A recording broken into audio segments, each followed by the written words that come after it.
بچانے والا کوئی ہے؟ اور ہم اللہ کی طرف سے مقرر کردہ کسی چیز سے بھاگیں گے کیا؟ وہ تو ہمارا محبوب ہے، محبوب کی رضا اسی میں ہے، حاضر ہیں ہم۔ نہ شبد نصیب دشمن کے شبد ہلاکے تیغت، سری دوستاں سلامت کے تو خنجر آزمائی۔ بتائیے کوئی خوف ہوگا، کوئی حزن ہوگا؟ الا ان اولیاء اللہ لا خوف علیہم ولا هم یحزنون۔ یہ ہے معاملہ ایک۔ دوسرا معاملہ یہ، کیا دل میں یہ یقین ہو کہ اللہ ہے اور مجھے دیکھ رہا ہے اور مجھے اس کے حضور میں حاضر ہونا ہے، پھر بھی آپ شراب پی سکیں گے؟ بتائیے، دل میں یقین ہو کہ اللہ مجھے دیکھ رہا ہے، آپ زنا کر سکیں گے؟ چوری کر سکیں گے؟ یہ یقین زائل ہوگا کسی وجہ سے۔ اس یقین پر غفلت کے کوئی پردے پڑ جائیں گے تو گناہ ہو سکتا ہے۔ یقین موجود ہو تو گناہ نہیں ہو سکتا۔ منطقی بات ہے کہ نہیں؟ میں مثال سے اور سمجھا دوں۔ اگر چوراہے پر کانسٹیبل کھڑا ہے، آپ نے دیکھ لیا، ساتھ ہی آپ نے دیکھا ایک کونے میں موٹر سائیکل لے کر تیار سارجنٹ بھی کھڑا ہے، آپ کی گاڑی صحیح جگہ آ کے رک جائے گی نا، 1 انچ آگے نہیں بڑھے گی۔ اور اگر آپ نے دیکھا کہ چوراہا خالی ہے، کوئی دیکھنے والا ہے نہیں، تو اچھے بھی دائیں بائیں دیکھ کے نکل جاتے ہیں کہ نہیں؟ صحیح بات کیجئے۔ آدمی اپنے آپ کو دھوکہ دیتا ہے، بھئی یہ سارے ٹریفک رولز بچاؤ کے لیے ہے نا، تو دور دور تک کوئی ٹریفک نہیں ہے، خامخواہ کھڑا رہوں میں یہاں کائے کے لیے؟ لیکن دور دور تک کوئی ٹریفک نہ ہو لیکن سارجنٹ کھڑا ہو، پھر آپ پابندی کریں گے کہ نہیں؟ حالانکہ اس کی کیا حیثیت ہے، کیا اس کی تنخواہ، کیا اس کی حیثیت، کیا اس کی اتھارٹی، کتنی وہ سزا دلوا دے گا؟ اول تو پاکستان میں تو 2-4 روپے سے وہی معاملہ طے ہو جائے گا، اس سے زیادہ کی بات ہی نہیں۔ لیکن یہ کہ وہیں آپ کی گاڑی آ کر رک جاتی ہے۔ اگر یہ یقین ہو کہ اللہ ہے اور مجھے دیکھ رہا ہے، تو کیا اس کا قانون توڑیں گے آپ؟ یقین والے ایمان کے ساتھ معصیت جمع نہیں ہو سکتی۔ قانونی ایمان کے ساتھ معصیت کے ڈھیر لگ سکتے ہیں، جیسے کہ ہمارے ہاں ہے لما تقولون ما لا تفعلون کبر مقتا عند اللہ ان تقولوا ما لا تفعلون۔ اے ایمان کے دعوے دارو، کیوں کہتے ہو جو کرتے نہیں ہو؟ اللہ کے غضب کو بھڑکانے والی ہے یہ بات کہ تم کہو جو کہ کرتے نہیں۔ ہماری امت کی اکثریت کا حال یہی ہے کہ نہیں؟ یہ کیا بات ہے کہ قانونی ایمان ہے، اس کے ساتھ معصیت کے انبار ہو۔ حقیقی ایمان ہو تو معصیت کا وجود ہو نہیں سکتا۔ اب اس پر حدیثیں سن لیجئے۔ نبی اکرم صلی اللہ علیہ وسلم نے ایک مرتبہ 3 دفعہ قسم کھائی، واللہ لا یؤمنو، واللہ لا یؤمنو، واللہ لا یؤمنو۔ خدا کی قسم وہ شخص مومن نہیں، خدا کی قسم وہ شخص مومن نہیں، خدا کی قسم وہ شخص مومن نہیں۔ واقعہ یہ کہ ہم تصور نہیں کر سکتے کہ صحابہ کیسے لرز گئے ہوں گے، کانپ اٹھے ہوں گے۔ کون وہ بدبخت ہے، کون وہ شقی ہے جس کے بارے میں اللہ کے رسول 3 دفعہ قسم کھا کر فرما رہے ہیں کہ وہ صاحب ایمان نہیں؟ قیل من یا رسول اللہ، کسی نے ڈرتے ڈرتے پوچھا ہوگا، اے اللہ کے رسول کس کے بارے میں ارشاد فرما رہے ہیں؟ اب جواب سنیے، الذی لا یامن جارہ بوائقہ، وہ شخص کے جس کی ایذا رسانی کی وجہ سے، جس کی بدخلقی کی وجہ سے اس کا پڑوسی امن میں نہیں ہے۔ یہ کوئی گناہ کبیرہ ہے؟ آپ کی فہرست میں تو گناہ ہی نہیں، کبیرہ کیا سوال، صغیرہ بھی نہیں۔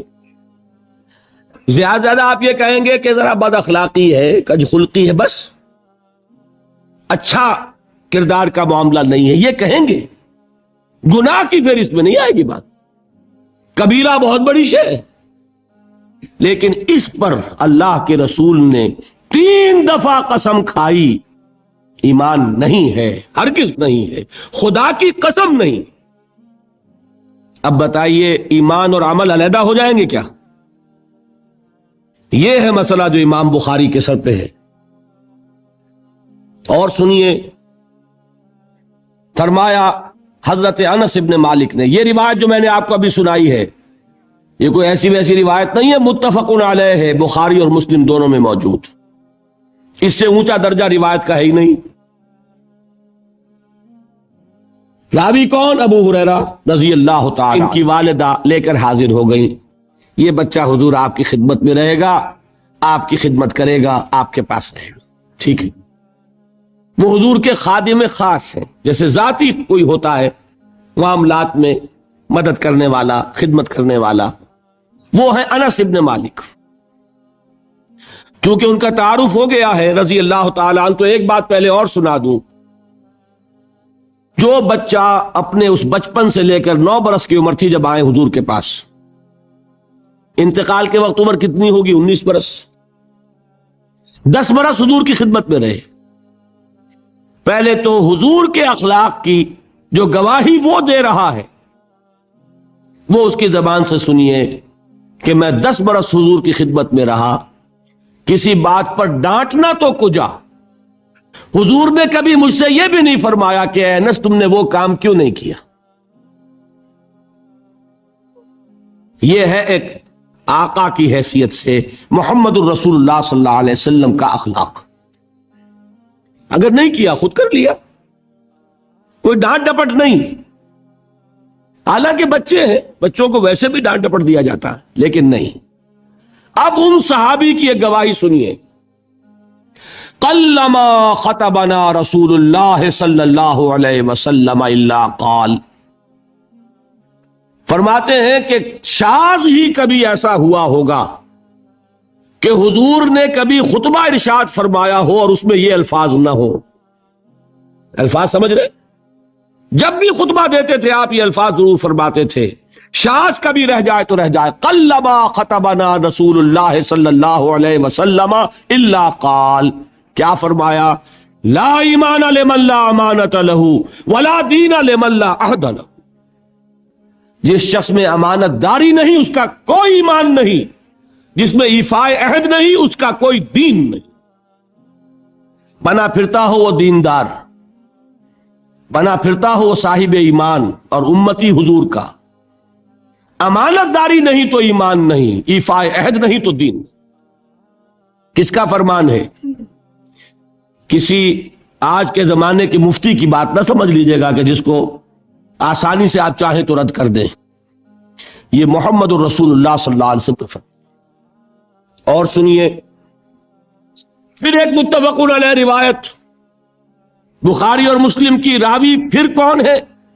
ابو ہریرہ رضی اللہ تعالیٰ عنہ، فرماتے حضور نے ارشاد فرمایا لا یزنی الزانی حین یزنی وہو مومن ولا یسرق السارق حین یسرق وہو مومن ولا یشرب الخمر حین یشرب وہو مومن، کوئی زانی حالت ایمان میں زنا نہیں کرتا۔ کیسے ممکن ہے؟ ایمان ہو زنا ہو جائے، پھر وہ ایمان دھیلے کا ہوا، کیا قدر و قیمت اس ایمان کی؟ وہ تو اٹھا کر پھینک دینے کی چیز ہے۔ ایمان اور اخلاق پہ اثر انداز نہ ہو، ایمان اور کردار کو نہ بدلے، ایمان اور عمل کو نہ بدلے تو کس مرض کی دوا؟ پھینکو اٹھا کر۔ نہیں ممکن کہ ایمان ہو اور زنا ہو، نہیں ممکن کہ ایمان ہو اور چوری ہو۔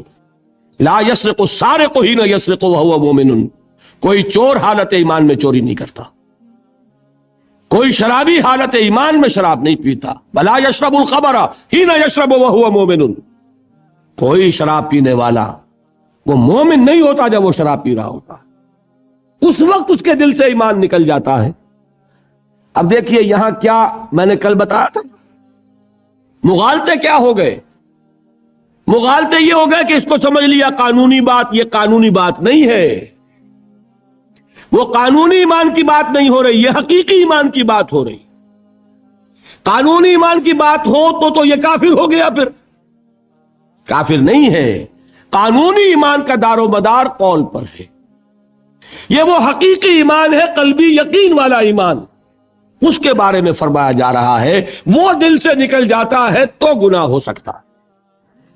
ایک اور حدیث میں حضور نے اس کو اور واضح کر دیا، جب کوئی شخص گناہ کرتا ہے تو ایمان اس کے دل سے نکل کر اور اس کے سر پر منڈلاتا ہے جیسے پرندہ ہو۔ اگر توبہ کرتا ہے تو واپس لوٹ آتا ہے، توبہ نہیں کرتا تو رخصت ہو جاتا ہے۔ بتائیے کوئی اشتباہ رہ گیا؟ لیکن خدا کے لیے دو انتہاؤں سے اپنے آپ کو بچائیے۔ ایک انتہا یہ کہ اس حدیث کی بنا پر آپ کافر قرار دے دیں۔ یہ غلطی کس سے ہوئی؟ کل بتایا تھا بھائی، کس سے؟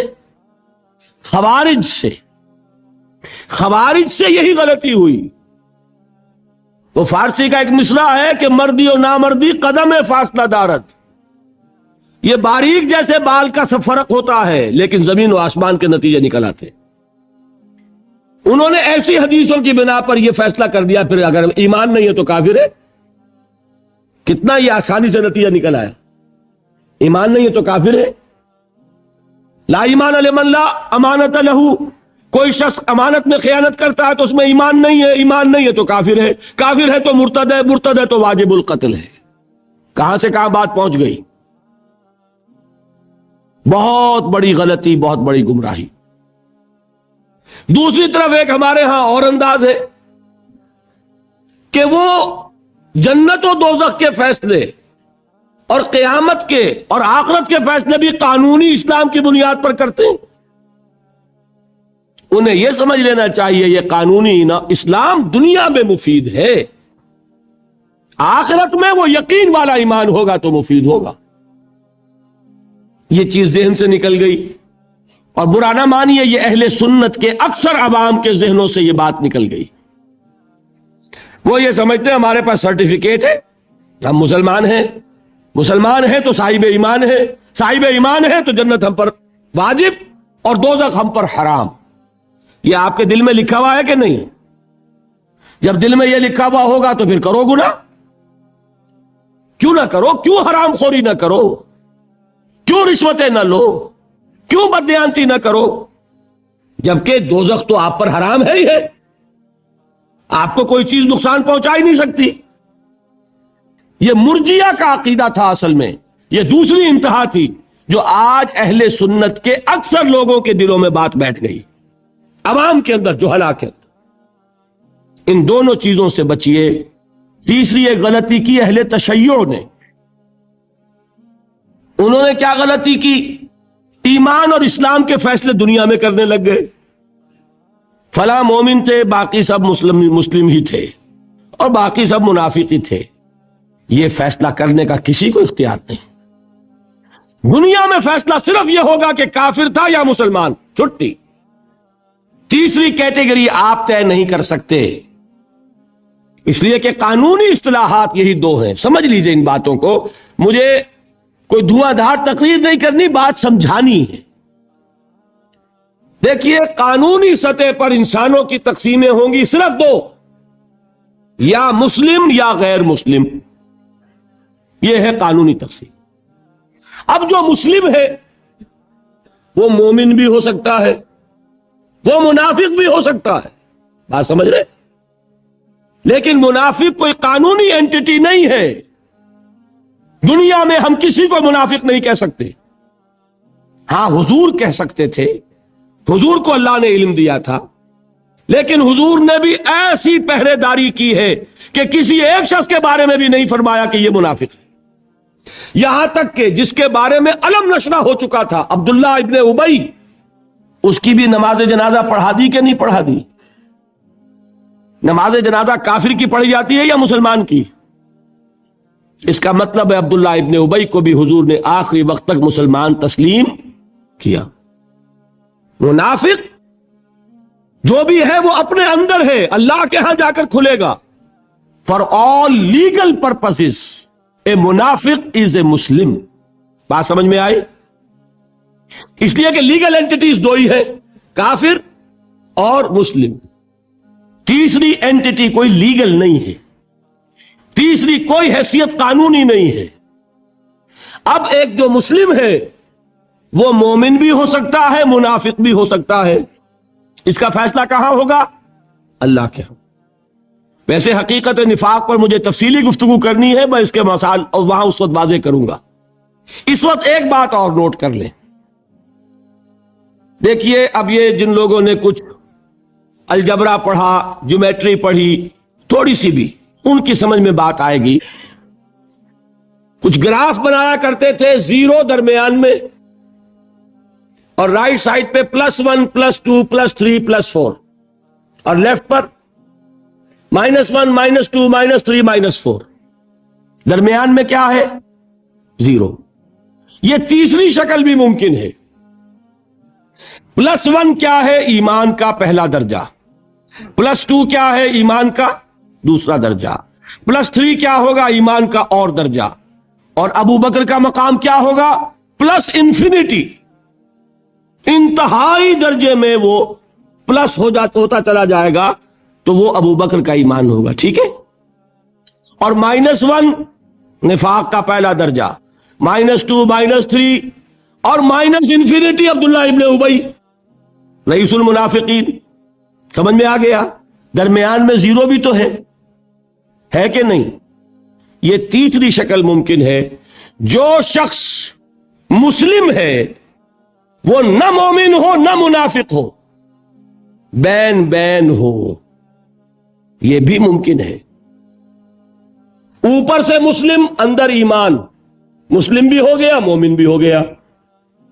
اوپر سے مسلم، اندر منافق، مسلم بھی ہو گیا منافق بھی ہو گیا۔ اوپر سے مسلم، اندر نہ نفاق نہ ایمان، اب وہ نرا مسلم ہو گیا۔ اور سچ پوچھئے تو ہم جو بیٹھے ہیں وہ وہی کچھ ہے، اللہ ماشاء اللہ منافق نہیں ہے، اللہ کے فضل و کرم سے کوئی ہوگا ہم نہیں جانتے، منافق نہیں ہے۔ یہ بڑا دھوکہ پڑ جاتا ہے بعض اوقات کہ ہم اپنے جذبات میں آ کر کہہ بیٹھتے ہیں یہ مسلمان منافق ہے، منافق نہیں ہے۔ ہاں مومن بھی نہیں، ایمان کسی اور شے کا نام ہے۔ ایمان ہوتا ہے تو سورج کے مانند دمکتا ہے، ایمان ہوتا ہے عمل جو ہے اس کا نکھرتا ہے، ایمان ہوتا ہے تو توکل، راضی برضائے رب، اطاعت رب، اتباع رسول، نیکی بھلائی اخلاق، یہ ہے ایمان۔ تو ہمارا کیا حال ہے اکثر و بیشتر؟ نہ مومن نہ منافق، بین بین میں ہے۔ اور یہ آیت جس پر میں گفتگو کر رہا ہوں یہ اصل میں ایسے ہی لوگوں سے متعلق ہے۔ قالت الاعراب آمنا قل لم تؤمنوا، پلس کا انکار ہو گیا تھا، ایمان تو نہیں ہے تمہارے اندر، ولکن قولوا اسلمنا، درمیان میں آ گئے، ولما يدخل الایمان فی قلوبکم، مزید تاکید ہو گئی ایمان تمہارے دلوں میں داخل نہیں ہوا۔ لیکن اب آگے چلیے، وَإِن تُطِيعُوا اللَّهَ وَرَسُولَهُ لَا يَلِدْكُم مِّنْ أَعْمَالِكُمْ شَيْئًا، اگر تم اللہ اور اس کے رسول کی اطاعت کرتے رہو گے اللہ تمہارے عمل میں کوئی کمی نہیں کرے گا۔ اس سے ثابت ہو گیا منافق بھی نہیں، اس لیے کہ منافق کا کوئی عمل قبول نہیں۔ منافق تو وہ مائنس ویلیو ہے، اس کے ساتھ کوئی نیکی قبول ہو نہیں سکتی۔ کیا عبداللہ ابن ابی کی نمازیں قبول ہوئیں؟ اگرچہ وہ نماز حضور کی امامت میں ادا کی جا رہی ہے، لیکن کیا اس کی نماز قبول ہو سکتی تھی؟ وہ آپ کو یاد ہوگا واقعہ، جب مرا ہے وہ شخص رئیس المنافقین عبداللہ ابن ابی، اس کے بیٹے ہیں عبداللہ ابن ابی، وہ مومن صادق، نوجوان نہایت صالح۔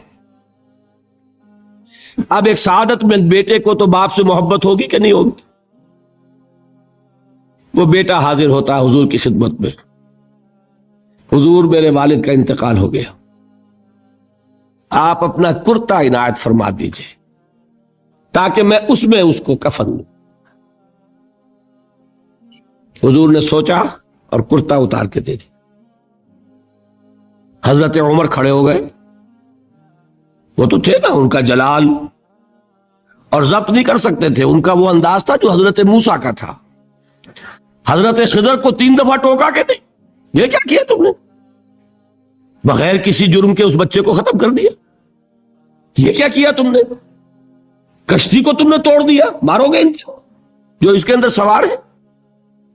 یہ کیا کیا؟ یہ دیوار سیدھی کر دی. یہ بدبخت انہوں نے ہمیں کھانے کو بھی نہیں دیا اور ان کی دیوار سیدھی کر رہے ہیں. تو حضرت موسیٰ علیہ السلام خاموش نہیں رہ سکتے تھے. انک لن تستطیع معی صبرا. یہی معاملہ حضرت عمر فاروق کا تھا. کھڑے ہو گئے، حضور کیا کر رہے ہیں؟ اس دشمن خدا کو آپ اپنا کرتا دے رہے ہیں. اس نے یہ کیا، اس نے یہ کیا، اس نے یہ کیا. حضور مسکرا کر فرماتے ہیں عمر، میرا کرتا اسے اللہ کے عذاب سے نہیں بچا سکے گا. کبھی سنا آپ نے؟ لیکن ایک ہے مروت، ایک ہے شرافت. اس نیک اور صالح نوجوان نے آ کر مجھ سے ایک بات کہی، مجھ سے سوال کیا نا، کیا میری شرافت اور مروت اسے گوارا کر سکتی ہے کہ اس کا ہاتھ میں خالی لوٹا دوں؟ لیکن یہ نہیں کہ میرا کرتا اسے عذاب سے بچا لے گا. لیس للانسان الا ما سعى وان سعيه سوف يرى. نہیں ہے انسان کے لیے مگر وہی کچھ جس کے لیے اس نے محنت کی، بھاگ دوڑ کی. جو کمائی کی ہے وہی ملے گا، اور جو کمائی ہے وہ ضائع نہیں کی جائے گی، وہ دکھا دی جائے گی. یہ ہے تمہاری کمائی. تو انسان کا معاملہ تو عمل سے ہے نا. اور میں یہ بھی بتا دوں، لطیف باتیں ہیں یہ کرتا حضور نے دیا کیوں؟ ایک تو آپ کی شرافت اور مروت. اسی شرافت اور مروت کا ایک اور پہلو یہ تھا، حضور اس شخص کا ایک احسان اپنے اوپر سمجھتے تھے. غزوہ بدر میں حضرت عباس حضور کے چچا کفار کی طرف سے آئے تھے، ایمان نہیں لائے تھے اس وقت تک، اور وہ اسیران بدر میں تھے. بدر کی جنگ کے بعد جو قیدی تھے ان میں عباس بھی ہیں رضی اللہ تعالی عنہ. ان کو پاس کرتا نہیں تھا، کرتے کی ضرورت پیش آئی. وہ طویل القامت انسان تھے. عبداللہ ابن ابی نے اس وقت کرتا دیا تھا عباس کو. اس کو محمد الرسول اللہ اپنے اوپر ایک احسان سمجھتے تھے کہ میرے چچا کو اس شخص نے ایک وقت میں کرتا دیا. آج در حقیقت محمد الرسول اللہ صلی اللہ علیہ وسلم نے اپنے اس احسان کا بدلہ چکایا. بہرحال بات جو ہو رہی تھی اس کو سمجھیے. منافق اندر جو کچھ ہے وہ ہے اور اللہ جانتا ہے. اللہ کا رسول جانتا تھا لیکن اس نے اس کو چھپایا اور تاکید کر دی، جس کو بتایا بھی ایک صاحب ہے حضرت حذیفہ ابن یمان. کچھ منافقوں کے نام بتا دیے تھے آپ نے. یہ میں واقعہ آپ کو پورا سناؤں گا جبکہ نفاق پر گفتگو ہوگی. لیکن ساتھ ہی کہہ دیا تھا دیکھنا کسی کو بتانا نہیں، یہ میرا راز ہے تمہارے پاس. اب لوگ ان سے پوچھتے بھی تھے، وہ بتاتے نہیں تھے. ان کا نام پڑ گیا صاحب سر نبی. یہ نبی کے رازدان ہیں، ان کے پاس نبی کا ایک راز ہے، وہ راز ہی رہا. میں بتاؤں گا کہ کس نے پوچھا تھا، وہ تب نفاق کی حقیقت سمجھ میں آئے گی. بہرحال یہ بات سمجھ لیں، قانوناً ایک شخص مسلمان ہے، حقیقت کے اعتبار سے اس کی 3 شکلیں ہو سکتی ہیں. یا مثبت طور پر مومن اور ایمان کے درجات بے شمار ہوں گے، +1 سے لے کر +انفینٹی تک. یا منفی طور پر منافق، -1 سے لے کر اور -انفینٹی تک. اور درمیان میں ایک 0 کا مقام بھی ہے، نہ منافق نہ مومن، بس وہ مسلمان ہے. وہ ہے جس کو فرمایا گیا ان تطیعوا اللہ ورسولہ. دیکھو ایمان تو تمہارے دلوں میں نہیں ہے، لیکن اگر تم اطاعت کرتے رہو گے اللہ کے اور اس کے رسول کی، اس حالت میں لا یلدکم من اعمالکم شیئا، اللہ تمہارے اعمال میں کوئی کمی نہیں کرے گا، اس کے اجر و ثواب سے تمہیں محروم نہیں رکھے گا. دیکھیے بات سمجھ لیں، بظاہر ہماری منطق کے خلاف بات جا رہی ہے. ایمان کے بغیر عمل قبول ہونا چاہیے؟ بڑی آسانی سے آپ کہہ دیں گے نہیں ہونا چاہیے، لیکن آپ سوچ لیجئے سب سے زیادہ خطرہ پھر ہم ہی کو ہوگا کہ ہماری یہ نمازیں بھی قبول ہوں گی کہ نہیں ہوں گی. وہ ایمان ہے کہ نہیں ہے؟ وہ دلی یقین والا ایمان، قانون ایمان تو ہے، سب کو ہے، میرے پاس بھی ہے، آپ کے پاس بھی ہے. یہی وجہ ہے دیکھیے کہ اللہ تعالیٰ نے اپنی یہاں دو صفات کا حوالہ دیا. یہ جو قرآن مجید کی آیات عموماً ختم ہوتی ہیں اللہ کے اسماء و صفات پر، وَهُوَ السَّمِيعُ الْبَصِيرُ وَهُوَ الْعَزِيزُ الْحَكِيمُ وَهُوَ الْعَلِيمُ الْخَبِيرُ، تو آپ کا کیا خیال ہے الٹا پاتی ہیں؟ یہ بڑی حکمت کے ساتھ آتی ہیں، مضمون کے ساتھ، مناسبت کے ساتھ اللہ کی صفات، اللہ کے نام، خاص سبب ہے. یہاں فرمایا، آیت ختم ہوئی، ان اللہ غفور الرحیم، یہ اللہ کی شان غفاری اور شان رحیمی کا صدقہ ہے کہ اس حالت میں بھی اطاعت کرو گے تو اللہ قبول فرما لے گا، ورنہ صحیح بات تو یہی بنتی ہے کہ ایمان کے بغیر اطاعت قبول نہ ہو. بات سمجھ میں آئی؟ یہ رعایت دی جا رہی ہے تمہیں کہ اگرچہ تمہارے دلوں میں ایمان داخل نہیں ہوا، تاحال لم تؤمنوا، تم ہرگز مومن نہیں کہہ سکتے اپنے آپ کو صرف مسلمان کہہ سکتے ہو، لیکن اگر اس حال میں بھی اطاعت کرتے رہو گے تو اللہ تعالیٰ تمہارے اعمال کے اجر و ثواب کو روکے گا نہیں. کیوں؟ وہ غفور ہے، وہ رحیم ہے. قالت الاعراب آمنا قل لم تؤمنوا ولكن قولوا اسلمنا ولما يدخل الايمان في قلوبكم وان تطيعوا الله ورسوله لا يلدكم من اعمالكم شيئا ان الله غفور رحيم.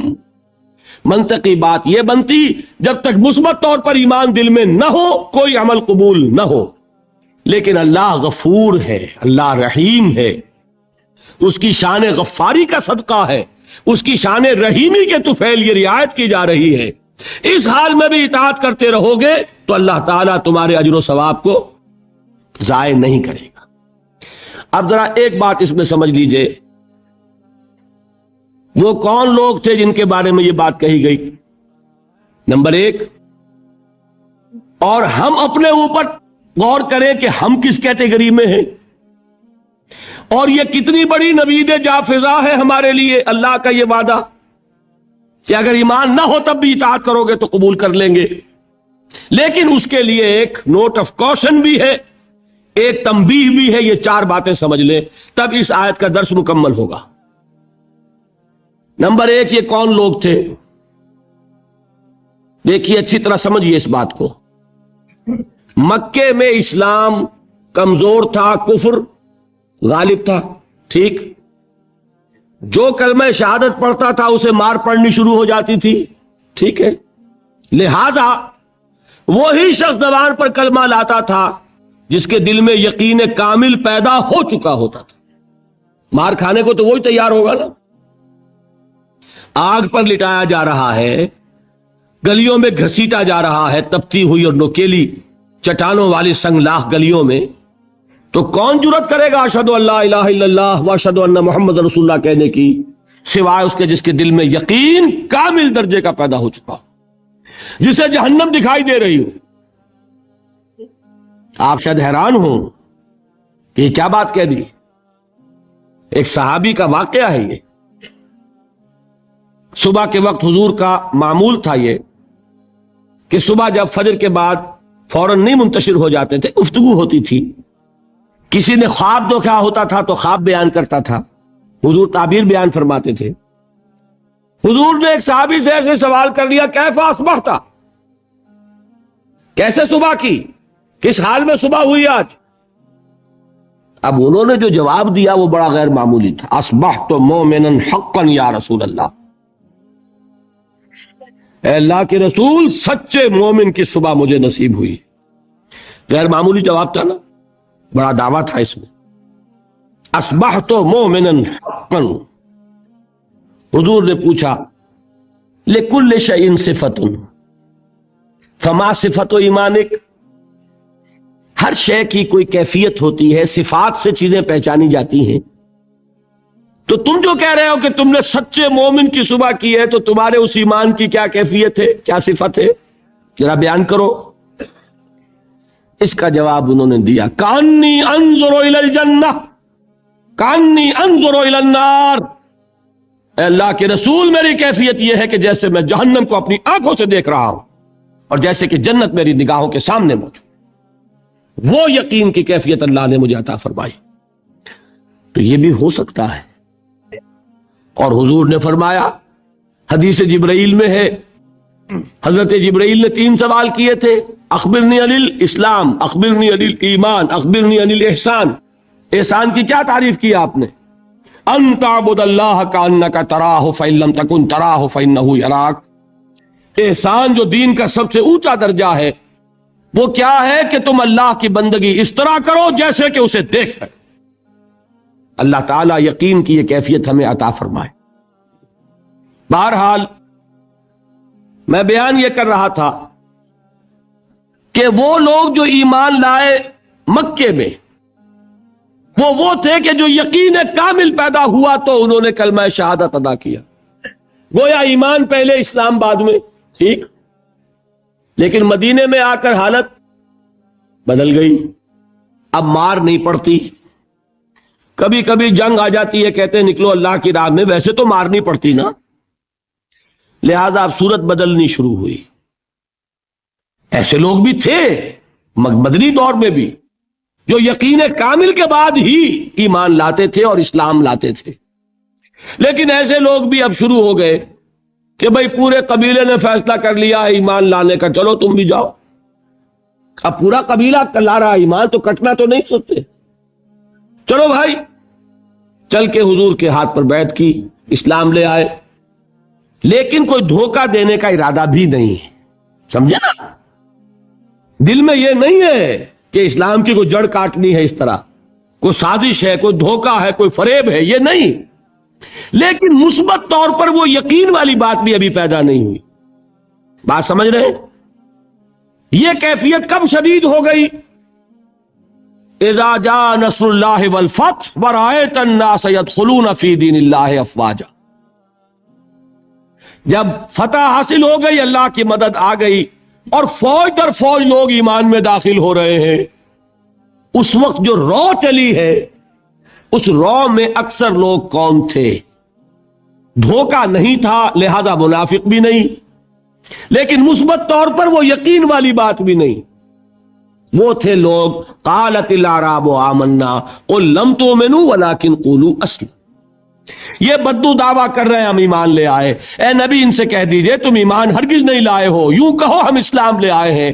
وَلَمَّا يَدْخُلِ الْإِيمَانُ فِي قُلُوبِكُمْ، اور ایمان ابھی تمہارے دلوں میں داخل نہیں ہوا، لیکن ہم اپنی شان غفاری اور شان رحیمی کے طفیل تم سے یہ رعایت کر رہے ہیں، اگر اطاعت کرتے رہو گے اللہ اور اس کے رسول کی تو تمہارے اعمال میں کوئی کمی نہیں ہو۔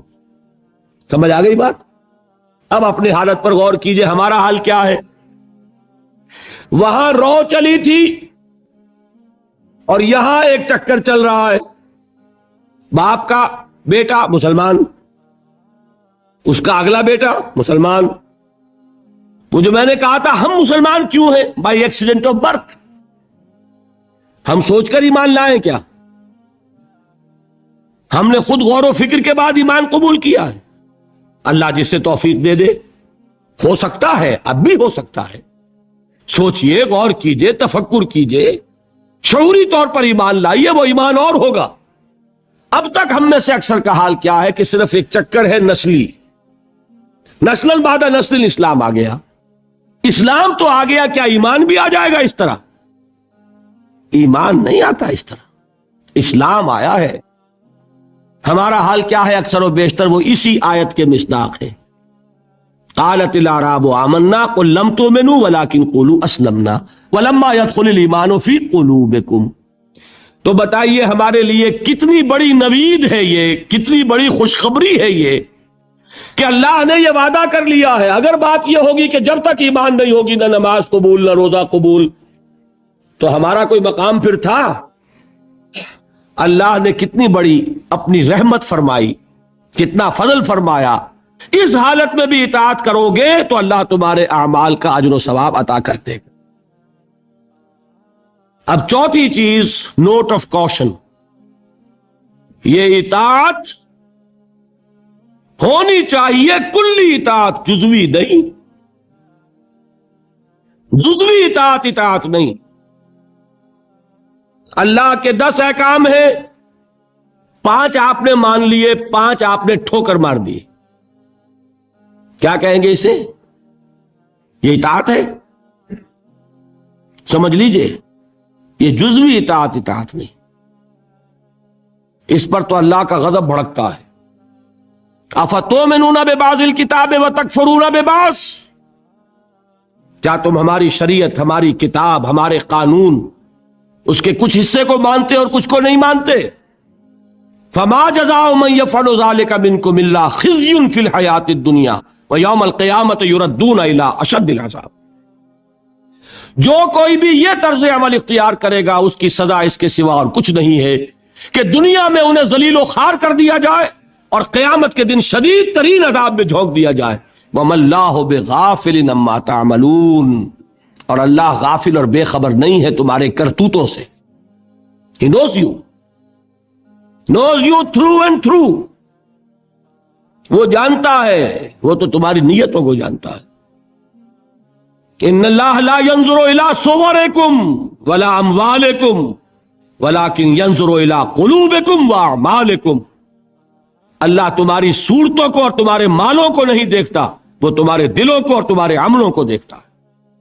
یہ حدیث کے الفاظ۔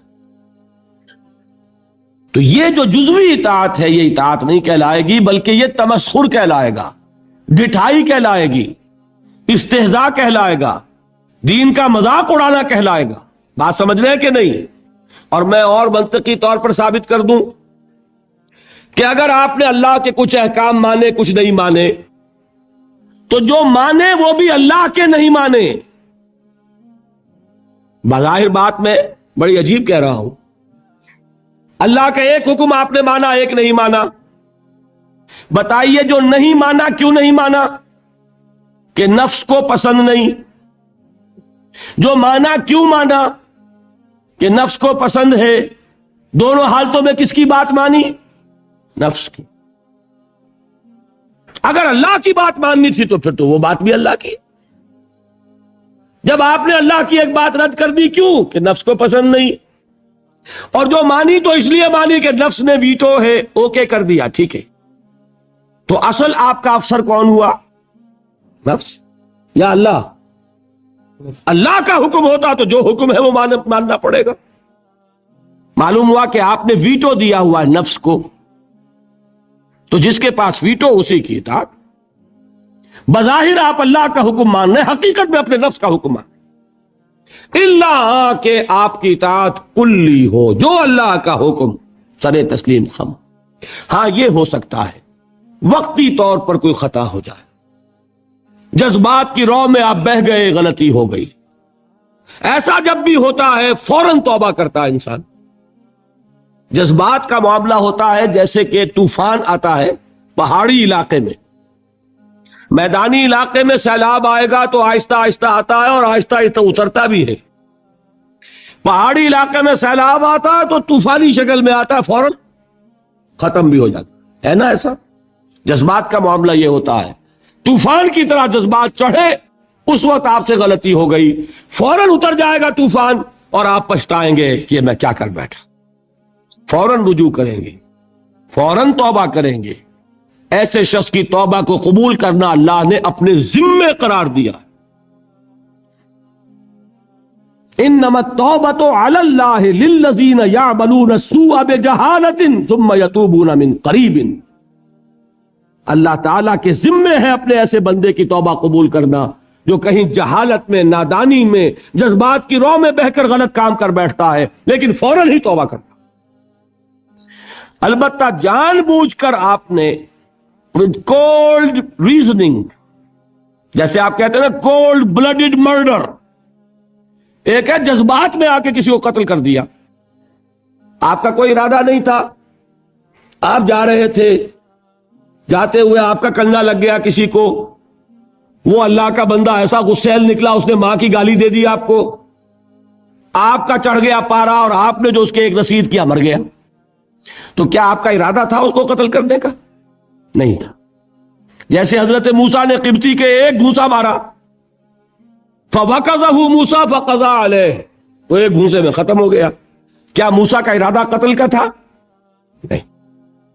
یہ اور 6 ہے اور ایک ہے آپ گھر سے ہی چلے ہیں، آج مجھے اس کی جان لینی ہے، پستول لے کر چلے، سنبھال کر چلے، گولیاں گن کر چلے، اور تاک میں رہے کہاں موقع ملتا اور آپ نے مارا، اس کو کہتے ہیں کولڈ بلڈڈ مرڈر۔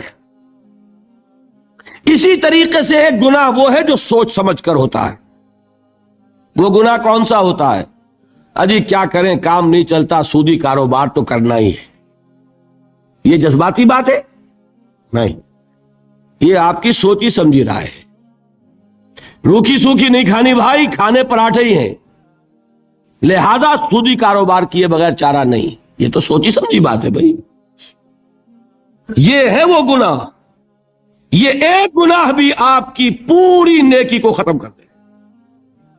فما جزاء من يفعل ذلك منكم الا خزي في الحیات الدنیا ويوم القیامة يردون الى اشد العذاب۔ اہل علم کی توجہ کے لیے عرض کر رہا ہوں، یہ مفہوم ہے اس آیت کا، بلا من کسب سیئۃ واحاطت به خطیئته فاولئک اصحاب النار هم فیہا خالدون۔ جان بوجھ کر بڑا گناہ مستقل طور پر اپنی زندگی میں اس کو قائم کر لینا، وہ ایک چیز بھی، ایک مچھلی سارے تالاب کو گندا کر دے گی۔ بات سمجھ میں آ گئی؟ 4 چیزیں بتائیں۔ یہ آیت کن کے بارے میں نازل ہوئی؟ وہ تھے، ہم پر 100% منطبق ہوتی ہے۔ اللہ کا بڑا فضل ہے کہ اس حال میں بھی اس نے اطاعت کو قبول کرنے کا وعدہ کیا، لیکن یہ اطاعت کلی ہوگی، جزوی نہیں۔ 4 باتیں یاد رہیں گی۔ اب آئیے ایک بات اور بیان کر کے آج کا بیان ختم کر دوں گا۔ ابھی تو وہ امام بخاری اور امام ابو حنیفہ رحمہم اللہ کی بات کا ایک حصہ مکمل ہوا نا۔ الایمان قول نہیں، الایمان قول و عمل۔ جو وہ بات کہہ رہے ہیں وہ قانونی ایمان ہے جس کی بنیاد پر اسلام یا کفر کا فیصلہ ہوگا۔ جو وہ بات فرما رہے ہیں وہ حقیقی ایمان ہے جس کی بنیاد پر آخرت میں فیصلے ہوں گے۔ یہ بھی 100% صحیح، یہ بھی 100% صحیح۔ دونوں چیزیں جڑ گئی کہ نہیں؟ دوسرا حصہ کیا تھا؟ امام ابو حنیفہ کیا فرماتے رحمت اللہ علیہ؟ لا یزید ولا ینقص۔ ایمان ایک جامد شے ہے، نہ گھٹتی ہے نہ بڑھتی ہے۔ امام بخاری رحمت اللہ علیہ کیا فرماتے؟ یزید و ینقص، نہیں، بڑھتی بھی ہے گھٹتی بھی ہے۔ پھر وہی بود المشرقین، اس کا کیا ہوگا؟ How to reconcile these 2 statements? یہ بھی 100% درست، یہ بھی اور یہ بھی۔ دیکھیے قانونی ایمان کا حاصل کیا ہے؟ A legal status in this world. آپ کو ایک قانونی حیثیت حاصل ہوتی ہے، مسلمان کے حقوق حاصل ہو گئے، آپ اسلامی ریاست میں ووٹ کا حق رکھتے ہیں، اسلامی ریاست کے صدر بھی بن سکتے ہیں۔ لکھا ہوتا ہے نا کہ یہاں صدر صرف مسلمان ہو سکتا ہے، تو قانونی بات ہو گئی نا، دستوری قانونی۔ آپ مسلمان عورت سے نکاح کر سکتے ہیں، مسلمان عورت سے نکاح صرف مسلمان کا ہو سکتا ہے۔ مسلمان مرد نکاح کر سکتا ہے اہل کتاب خاتون سے بھی، لیکن مسلمان عورت کا نکاح ہو سکتا ہے اہل کتاب سے نہیں۔ جو قانونی بات ہے کہ نہیں؟ یہی وجہ ہے کہ ہمارے نکاح خواہ جو ہے وہ اپنی جان بچانے کے لیے کلمے پڑھوا لیتے ہیں۔ اللہ کے ہاں جا کے مجھے جواب دینا ہوگا کہ کہیں کسی غیر مسلم کا نکاح تو نہیں پڑھا دیا کسی مسلمان عورت سے؟ لو بھائی یہیں کلمے پڑھ لو، اپنے سامنے کلمے پڑھوا کے نکاح پڑھاتے۔ یہ وہ احتیاط ہے، اس لیے کرتے، اس لیے کہ یہ معاملہ قانونی ہے۔ قانونی بات ہے کہ مسلمان باپ کی وراثت صرف مسلمان بیٹے کو ملے گی، اگر بیٹا کافر ہو گیا تو وراثت نہیں ملے گی۔ یہ ساری چیزیں قانونی ہے نا۔ قانونی سٹیٹس جو ہے وہ جامد ہے، نہ گھٹتا ہے نہ بڑھتا ہے۔ سمجھ رہے؟ کوئی شخص زیادہ متقی ہو جائے تو زیادہ حق ہو جائے گا اس کا، کوئی کم متقی ہو، فاسق و فاجر ہو تو اس کے حقوق گھٹ جائیں گے۔ آپ یہ کہیں صاحب جو 5 نمازیں پڑھتا اس کو 5 ووٹ دینے کا حق حاصل ہے، جو 1 نماز پڑھتا وہ 1 ووٹ دے سکتا، کر سکے؟ جو تہجد پڑھے اس کے 10 ووٹ۔ پھر تو یہ ہونا چاہیے قانونی سٹیٹس برابر ہے، جامد ہے، نہ گھٹے گا نہ بڑھے گا۔ دیکھیے میں یہاں پہ آخری بات سمجھایا کرتا ہوں، اگر بالفرض ابو بکر صدیق سید المومنین اور عبداللہ ابن ابی رئیس منافقین، ایک پلس انفینٹی ایک مائنس انفینٹی، اگر یہ ایک باپ کے بیٹے ہوتے تو وراثت میں برابر حصہ ملتا ہے یا کم و بیش؟ کم و بیش برابر. ہاں تکفیر ہو جائے گی تو زیرو ہو جائے گا. جب تک اس کو آپ نے مسلمان ایکسپٹ کیا ہے اس کا حق برابر ہے، فاسق ہو، فاجر ہو، متقی ہو، پرہیزگار ہو، قانون کے درجے میں برابر ہے. صحیح ہے بات کہ نہیں؟ یہ بات ہے جو امام ابو حنیفہ کہہ رہے ہیں. اب بات کھلی وہ جو میں کہہ رہا ہوں، لیگل سینس جس سے شے کا نام ہے، اگر کوئی شے وہ ہے تو واقعہ یہ کہ اس کی معراج پر ہے امام ابو حنیفہ، چوٹی پر. اور مجھے ان حضرات کی بات میں کہ ماننے میں کوئی باک نہیں ہے جو امام ابو حنیفہ کو ٹھہراتے ہیں مصداق حضور کے اس قول کا صلی اللہ علیہ وسلم. قول کیا ہے؟ جب سورہ جمعہ کی آیت اتری کہ محمد کی بعثت ہوئی ہے دو قسم کے لوگوں کی طرف صلی اللہ علیہ وسلم. پہلے کون؟ بعث فی الامیین، اور دوسرے کون؟ وآخرین منہم لما یلحقوا بہم. ایک امیین ایک آخرین. کسی نے سوال کیا حضور یہ آخرین کون ہیں جن کی طرف آپ کی بعثت ہوئی؟ بیٹھے ہوئے تھے وہاں سلمان فارسی رضی اللہ تعالی عنہ. حضور نے اشارہ کر دیا اس کی قوم. حکمت اگر ثریا پر بھی ہوگی تو اس کی قوم کا ایک فرد لے آئے گا. ایک فرد یا کوئی فرد، دونوں ترجمے ہو سکیں گے. اگر حکمت، وزڈم، دانائی، تفقہ ثریا پر بھی ہوگی تو اس کی قوم کا ایک شخص یا کوئی شخص لے آئے گا. اس کو عام طور پر جو حنفی حضرات ہیں وہ منطبق کرتے ہیں امام ابو حنیفہ پر. وہ ایرانی النسل تھے، حضرت سلمان فارسی کے مانند، عرب نہیں تھے. باقی تینوں ائمہ عرب ہیں نسل کے اعتبار سے، امام مالک بھی، امام شافعی بھی، امام احمد ابن حنبل. لیکن امام ابو حنیفہ ایرانی النسل. حضور نے سلمان فارسی کی طرف اشارہ کر کے کہا یہ آخرین میں سے ہیں، اور ان کا مقام کیا ہے کہ حکمت اگر ثریا پر بھی ہوگی تو اس شخص کی قوم کا کوئی شخص لے آئے گا. اور یہی منطبق کیا جاتا ہے امام ابو حنیفہ پر. میں یہ سمجھتا ہوں کہ واقعتاً جو گہرا قانونی فہم اللہ تعالیٰ نے عطا فرمایا امام ابو حنیفہ کو، مجھے اس کا کوئی پیرلل نظر نہیں آتا. بہرحال یہ مفہوم معین ہو گیا لا یزید ولا ینقص کا. قانونی ایمان نہ گھٹتا ہے نہ بڑھتا ہے، برابر رہتا ہے. اس لیے کہ اس کے نتیجے میں قانونی سٹیٹس حاصل ہوتا ہے، لیگل سٹیٹس حاصل ہوتا ہے، قانونی حقوق حاصل ہوتے ہیں. یہ حقوق جامد ہیں، نہ گھٹیں گے نہ بڑھیں. اس کے برعکس وہ ایمان حقیقی کون شخص کہہ سکتا ہے کہ وہ گھٹتا نہیں اور بڑھتا نہیں؟ کوئی کہہ سکتا؟ قرآن کہہ رہا ہو زادتہم ایمانا و تسلیما وما زادہم الا ایمانا و تسلیما لیزدادوا ایمانا مع ایمانہم، تاکہ اضافہ ہو ان کے ایمانوں میں اور ایمان کا. غزوہ احزاب میں جو لوگ ثابت قدم رہے وما زادتہم الا ایمانا و تسلیما، ان کے اس صبر نے، ثبات نے، استقلال نے ان کے ایمان اور ان کی تسلیم و رضا کی کیفیت میں اضافہ کر دیا. تو ایمان کا اضافہ یہ تو قرآن سے ثابت، اور آپ کا تجربہ نہیں ہے. کسی صاحب یقین کے پاس بیٹھے ہیں اگر صحبت میں کچھ لمحے تو آپ کو اپنے اندر بھی کچھ حرارت بڑھتی نظر آئے گی کہ نہیں ایمان کی؟ حضور نے فرمایا کون ہے اللہ کے ولی، کون ہے دوست اللہ کے؟ اذا رؤوا ذکر اللہ، جب انہیں دیکھا جائے اللہ یاد آ جائے.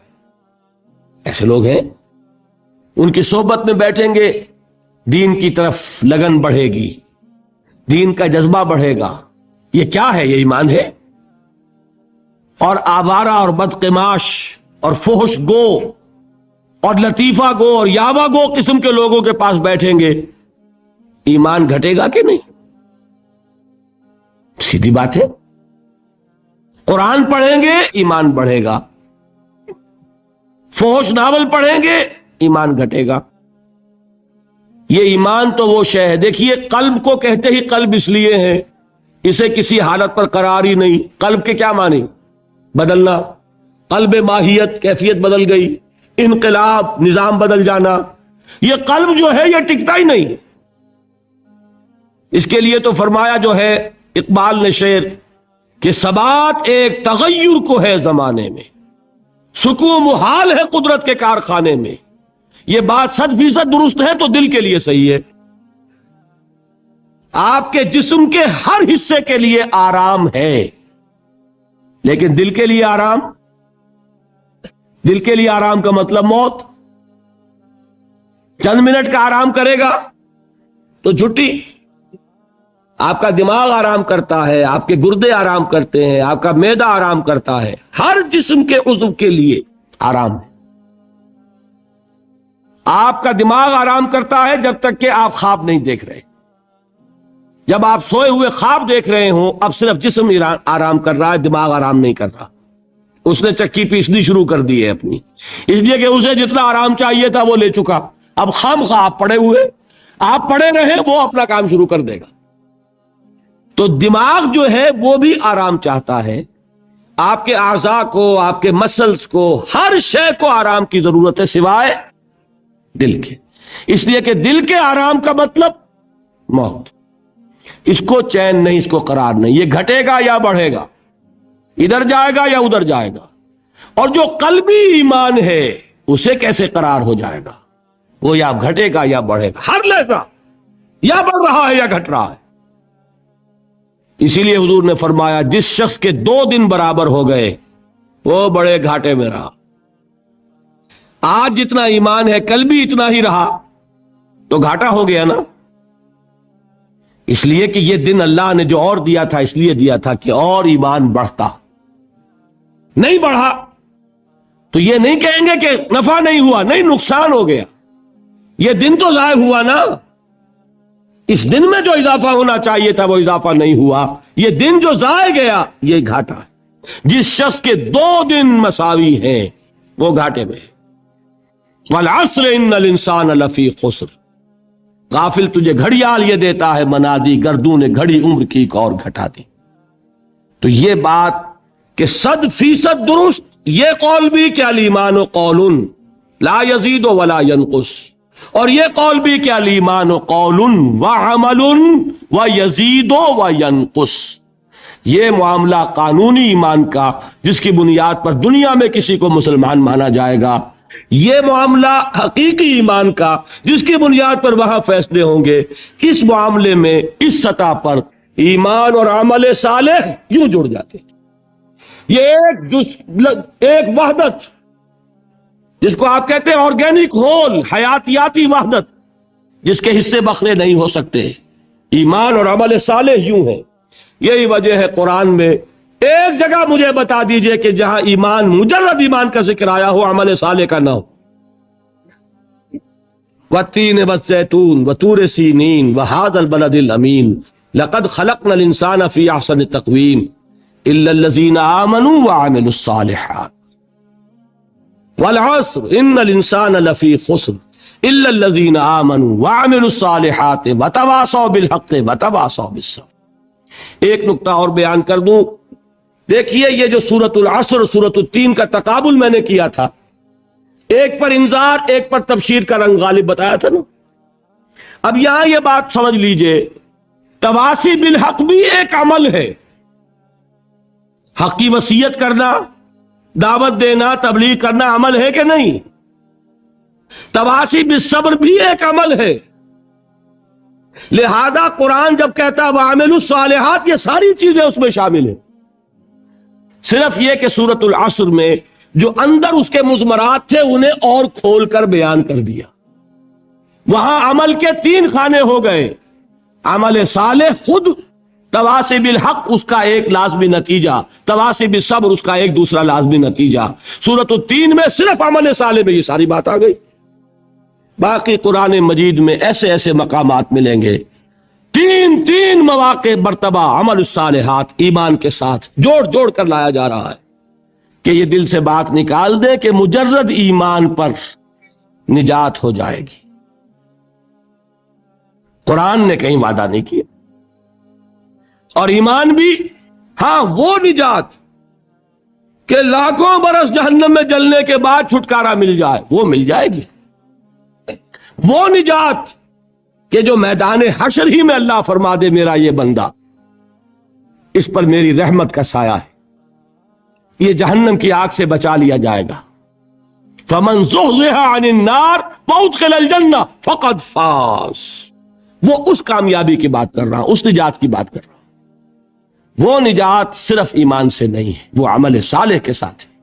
اس کی شرط لازم ہے، لازم و ملزوم ہے، اس کو جدا نہیں کر سکتے. اس کے لیے میں نے آج احادیث بھی بیان کر دیں.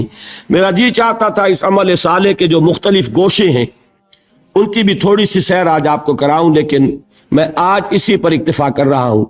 انشاءاللہ پھر یہ سلسلہ چل رہا ہے، یہ مضامین دوبارہ بھی انشاءاللہ موقع ملے گا کہ میں جو کمی رہ رہی ہے اس کی میں تلافی کر دوں گا. آج آپ کے علم میں ہوگا کہ میں دبئی گیا اور وہاں سے واپس آیا اور وہاں بھی میں نے کوئی 1.5 گھنٹے سے زائد کی تقریر کی ہے.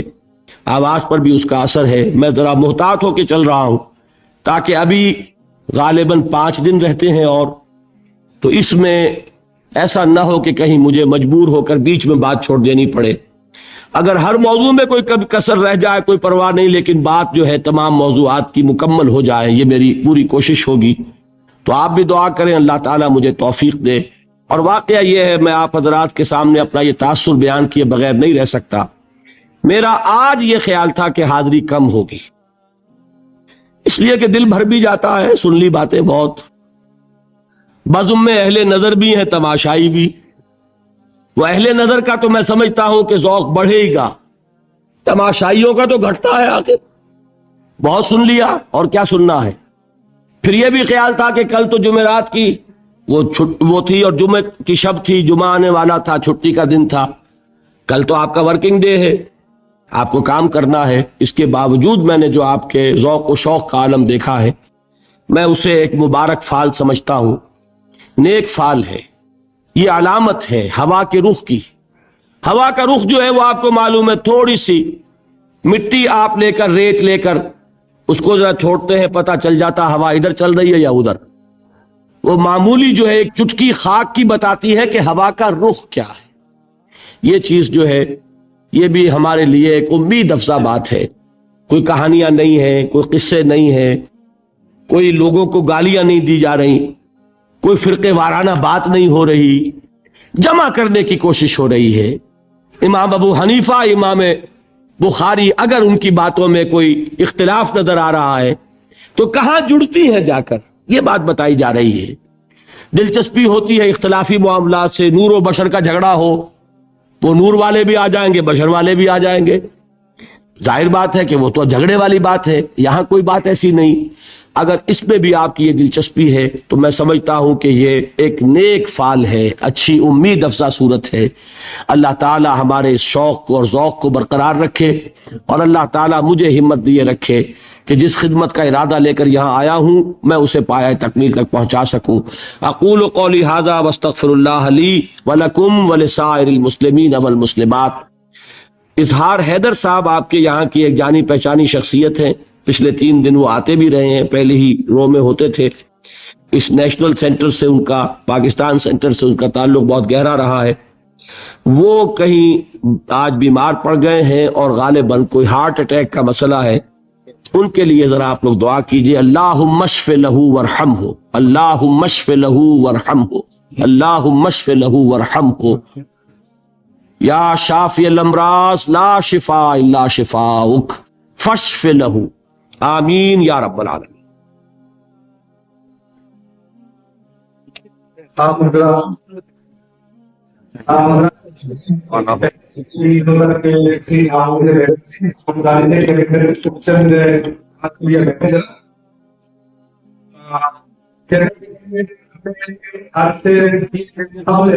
سوال جواب